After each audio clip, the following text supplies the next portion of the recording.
Aw, hello?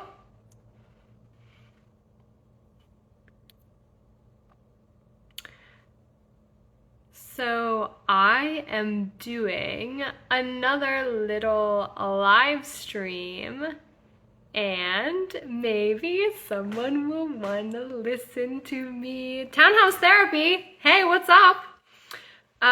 We are hanging out. Aw, there's some nice lady.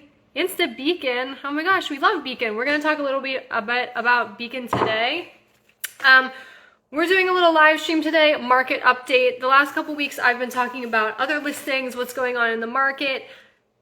It's the middle of summer and so things are heating up. The beginning of spring, I'm not gonna lie, I wouldn't say it was slow, but it was slow from a seller's point of view. Sellers were feeling very fearful about listing. They thought they weren't buyers out there, but there actually were tons of buyers and we were dragging sellers to the table, and a lot of them were not in the mood, and now sellers are definitely getting the point of things. There's still low inventory.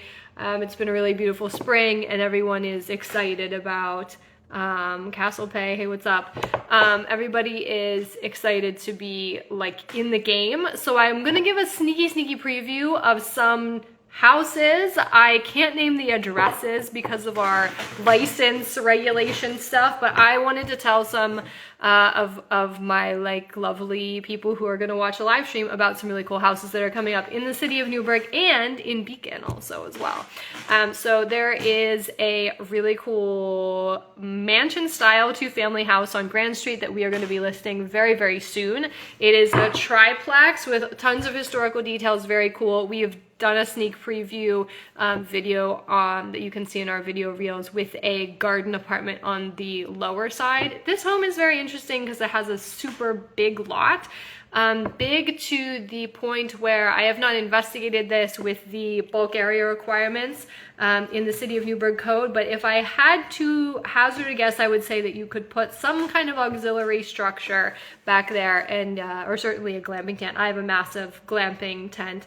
Oh my gosh, here! Landrum Media, you were here last time. I love you guys. I have a big glamping tent in my backyard that I hang out in and also do like tent or Airbnb in. So that would be another option on that property that I think would be very cool. Another big mansion-y house on Liberty Street is going to be coming onto the market. 3 big stories. Again, it's currently a single family home, but there's a basement that is partially finished that in that zoning overlay could be a auxiliary, like a garden level apartment. Lovely yard, very cute. It's actually back to the house that will be listed on Grand Street, so we might try to do some cool yard party thing. Love to learn from a professional. I mean, you guys have a very professional like profile photo. I'm feeling like you guys are the real bosses out there. So I love that. It's like the like adult prom picture of like real estate couples that invest together. It's a vibe. I'm not being facetious. I love it. I think you're amazing. Yeah, so I think those are some interesting listings that are coming up in that like homeowner-based kind of vibe. I did mention that it would be easy on that second home that's on Liberty Street to convert the garden level into a secondary, or the garden level of a single family home into a second official unit. How do you get that information? How do you know if it's possible in your neighborhood or at a house you're looking at? Well, you would be looking at 2 pieces of information. One is the City of Newburgh zoning map, and one is the City of Newburgh code book, section 300-31. That's a very specific piece of information, but it's super useful. The zoning map is difficult to find sometimes because municipal websites tend to be poorly indexed. This is a stereotype that's mostly true. But if you Google City of Newburgh map gallery, I believe it's the first search result, or it's damn near close. Click through, and then the maps are all in in alphabetical order, and you can click on the zoning map. It's a PDF. There are the color blocks to let you know, and the key on the side. It's pretty self-explanatory. Not all of the streets are marked on the map, so I find myself needing to pull up a Google map to try to like figure out exactly on the edges which streets are in and out of a particular zoning overlay. For the house that I'm talking about, it's in a low density residential zoning overlay. So then you would kick it over to section 300-31 in the code book, which has zoning, basically allowable uses in different zoning overlays for every zoning overlay and zoning program in the city of Newburgh. So you would go to see if multifamily, different types of multifamilies are allowed. So for example, in low density residential, you go and you are looking for low density residential column, and you'll see that 2 and 3 family homes are use allowed by right with site plan approval from the city of Newburgh. We'll wave to these people. Hey, what's up? People who joined. So those designations mean that to convert a garden apartment or a basement level into an official second garden level unit, you'll have to go to the City of Newburgh Planning Board. I happen to be on the City of Newburgh Planning Board. I've learned a lot about City of Newburgh zoning, and that is why I have the numbers of these zoning book tables memorized. You probably should not, and if you do, you can start worrying for yourself, or whatever. Anyways, I'm being silly. It's super useful information, but basically a site plan is not architectural plans of how the apartments inside the building will be laid out. It's a bird's eye view drawing of where the building sits on the lot. And the point is basically, okay, you want to change the internal structure of a building, you want to create another unit.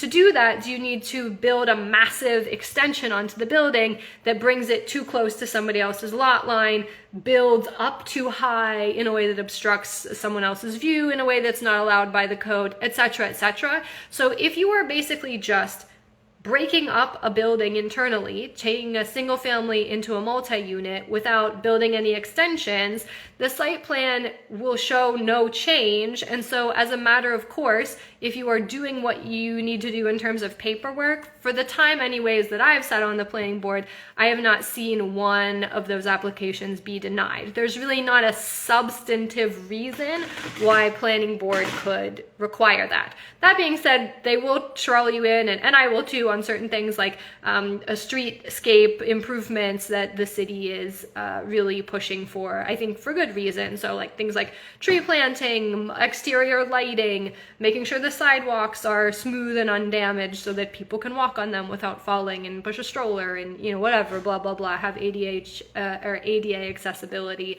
Sometimes if the building is on a corner, we are pushing as a traffic and speed control measure to have curb bump outs, which is basically a small narrowing of the street around intersections. It keeps people from blasting through intersections and losing and like causing car accidents basically.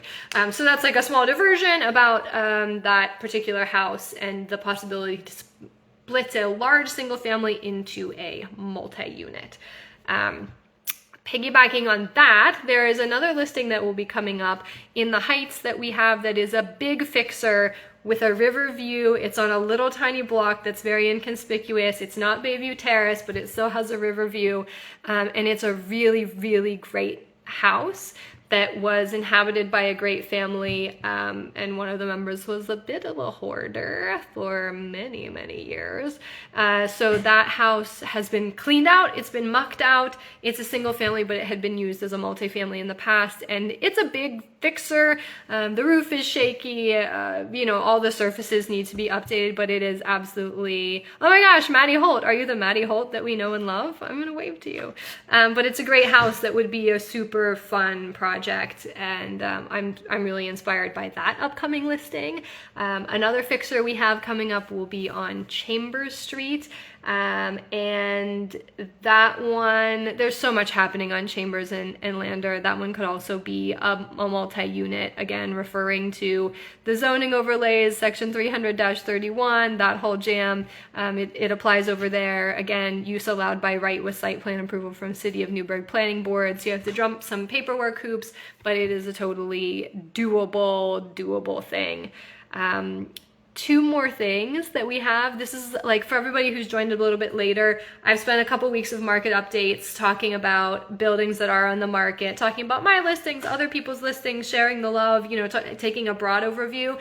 And in this market update, we're talking about homes that are coming onto the market soonish through the brokerage, probably over the next 3 weeks, month or so, and I am giving a little sneak preview. One that will be coming up, we just took pictures of it, is a big, massive, let's say 2,000 or 3,000 square foot. It's an old church building. It wasn't the church, it's the church's little rec center, sort of dance hall space. So it has super high ceilings, this balcony where maybe a piano or an organ used to be. It has a stage in the front, and then it's been converted. The downstairs, which was probably like, I don't know, Sunday school rooms or something. I don't know. I didn't live that life, but I think that's where things like that happen in the church basement, right? There's like community things and Sunday school and, you know, whatever.